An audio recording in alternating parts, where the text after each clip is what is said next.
Baik, Assalamualaikum warahmatullahi wabarakatuh. Perkenalkan, nama saya Gawanda Aji Wandana, peserta BIMTEK Kepala Laboratorium Angkatan 48 dengan nomor peserta 48028. Pada kesempatan kali ini, saya akan mempraktekkan dan memvideokan penggunaan Xeon untuk memonitor komputer klien ya menggunakan komputer server. Seperti apa prosesnya, instalasinya, kemudian penggunaannya seperti apa. Nah, mari kita simak bersama. Nah, di sini saya sudah menyediakan dua komputer. Ini komputer yang kanan akan saya gunakan sebagai komputer server ya. Kemudian yang ini saya gunakan sebagai klien gitu. Nah, untuk yang pertama yang saya akan lakukan itu adalah menginstal Xeon dulu di kedua komputer gitu. Nah, cuman instalasi udah saya lakukan gitu. Kenapa saya ingin sebenarnya mengurangi ini saja ya, kegagalan ketika take video, karena itu berpotensi ya. Karena ketika gagal kita harus lumayan ya ngedit ya dan rendernya biasanya lama. Oke. Namun saya sudah step-stepnya sudah saya screenshot ya. Jadi tinggal akan saya jelaskan pakai PowerPoint gitu. Nah, cara instalasi file-nya seperti ini. Pertama kita ke website Xeon dulu ya. Xeon gitu kan. Nah, di sini kita bisa ke xeon.io/n/download. Nah, di sini ada pilihan ya 64 bit atau 32 bit untuk yang Windows ya. Karena di sini saya pakai Windows, jadi saya pilih yang Windows. Kalau untuk Linux dan source code saya nggak tahu ya. Itu mungkin yang pakai Linux harus pakai itu juga ya. Nah, untuk mengetahui komputer kita pakai 64 bit atau 32 bit, kita harus ke Windows Explorer, kemudian di My Computer itu klik kanan, pilih Properties. Nah, nanti akan keluar seperti ini. Ini adalah tentang sistem yang ada di komputer kita seperti apa. Ini ada nama PC ya, kemudian spesifikasinya, dan yang paling penting di sini adalah sistem operasinya itu menggunakan 64 bit. Nah, karena menggunakan 44 bit, jadi kita download VO-nya juga yang 64 bit. Jadi kita pilih yang ini. Nah, maka akan otomatis komputer akan mendownload si software instalasi Xeon itu ya, gitu. Nah, kalau sudah, kita akan diarahkan ke sini untuk instalasi. Kita pilih next saja sampai pada pilihan ini ya, choose komponen gitu, komponen install yang mana yang akan kita pilih.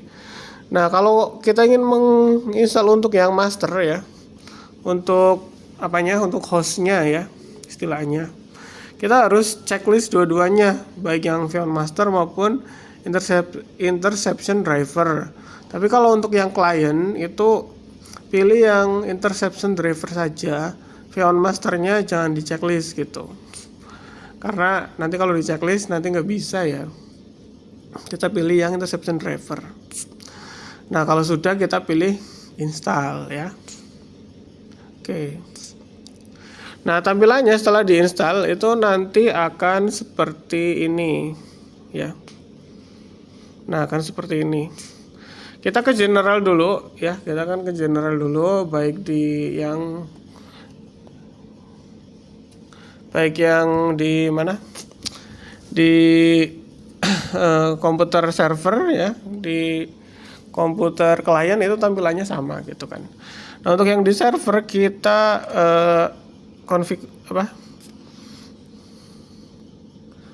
kita atur dulu. Untuk general pilih yang kan ini metodenya authentication modenya ada dua ya. Ada local authentication atau key file authentication. Nah, pilih yang key file authentication gitu. sama ini juga yang di sini ya.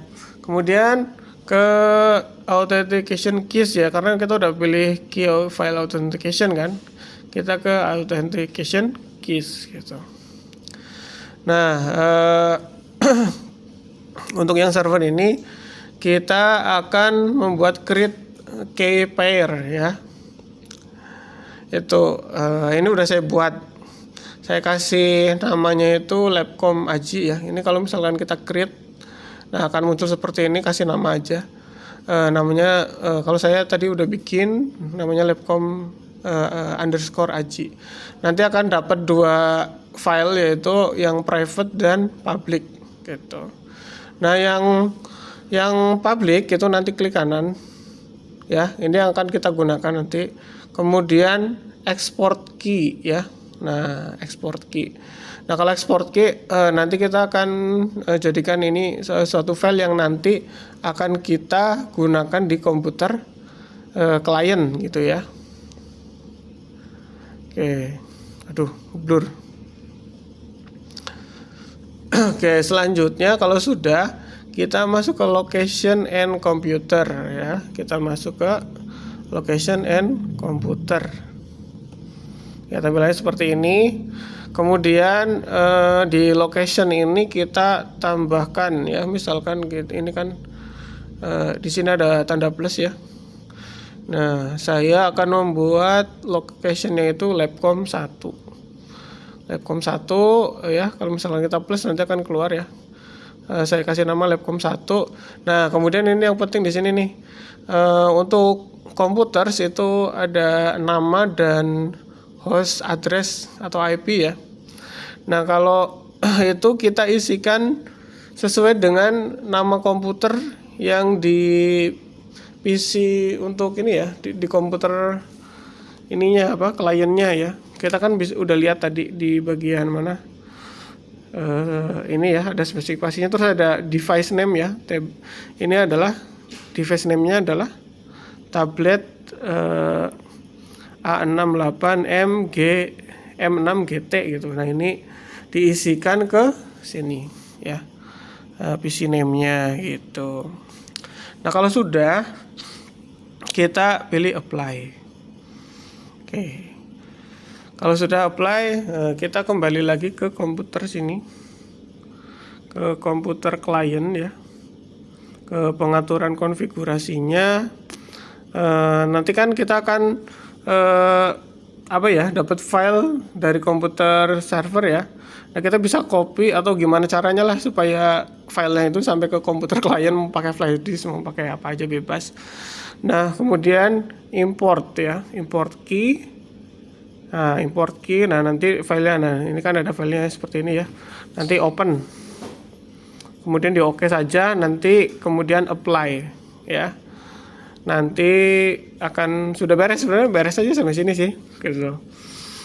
Oke, kalau udah, kita coba ke komputer servernya lagi, kemudian kita ke Xeon Masternya gitu ya. Tampilan Xeon Master seperti ini. Kemudian kita pilih location and computer ya, jadi ada di pojok kiri bawah. Kemudian kita pilih Labcom 1. Nah tampilannya seperti ini. Kita akan bisa memantau komputer klien ya yang di sebelahnya ya. Kalau misalkan kita, ini kan tampilannya seperti ini ya. Tuh. Kalau kita misalkan geser ke sini, kita pindah tab aja ya. Misalkan mau pindah ke PowerPoint gitu ya. Nah, ke PowerPoint di sini juga akan pindah tuh. Ya. Pindah. Kalau ini mau pindah ke browser, katakanlah mau ke Microsoft Edge ya. Ini juga pindah ke Microsoft Edge itu. Ya. Jadi kita sudah bisa memantau. Nah, kemudian apa saja sih yang bisa kita lakukan dengan pemantauan di situ? Sebenarnya banyak. Di sini ada remote view ya. Mana nih? Ada remote view nih. Kemudian ada remote control. Nah, remote control ini bisa kita lakukan untuk kontrol komputer di sebelah ya. Kemudian power on, reboot, atau power down ya. Nah kalau power on sih katanya nggak bisa ya, tapi kalau power down bisa. tapi nggak kita matikan lah, sayang ntar. Bisa ngirim juga teks, bisa kita start aplikasi ya, ataupun juga bisa screenshot. Nah ini kita juga bisa perbesar kalau mau, kita klik double. Nah kita lihat klik double ya. Nah itu tampilannya gede kan, sama dengan yang sebelah sini kan. Oke, kita pindahkan, misalkan sebelah ini kita buka apa ya, buka YouTube lah misalkan. YouTube, kita buka YouTube ya, kita buka YouTube. Nah di sini juga kan buka YouTube nih, sama ya, dengan tab yang sama juga tuh. Oke. Oke. Kemudian kalau mau close bisa sih, kita ke atas ini aja, kemudian kita exit ya. Kita juga bisa ngontrol screen yang ada di sebelah ya. Caranya gimana? Kita pakai remote control. Remote control, kita klik double klik. Nah ini kita bisa mau klik shorts-nya, ini bisa nih, ini pindah nih, tuh kan, sama kan, tuh sama. Oke, cukup. Sebelumnya tadi ya, sebenarnya sebelum untuk bisa langsung pakai remote control itu harus masukin ini dulu, IP address atau nama PC-nya dulu. Nah itu dimasukin dulu sesuai nama PC kliennya gitu. Tapi karena saya udah masukin, jadi udah bebas, bisa langsung ya. Kemudian kita bisa exit juga, exit lagi. Nah kita juga bisa ngirim pesan nih, ngirim pesan.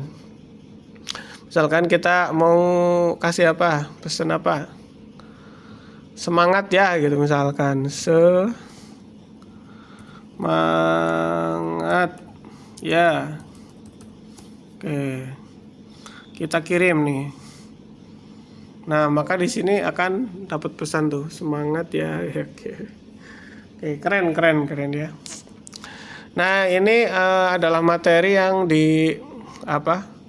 sampaikan oleh Pak siapa? Oleh Pak Jajang Kusnendar ya. Terima kasih Pak Jajang Kusnendar atas ilmunya, semoga bermanfaat. Ini emang sangat bermanfaat sih, untuk lab komputer pasti harus begini ya. Oke. Terima kasih. Assalamualaikum warahmatullahi wabarakatuh.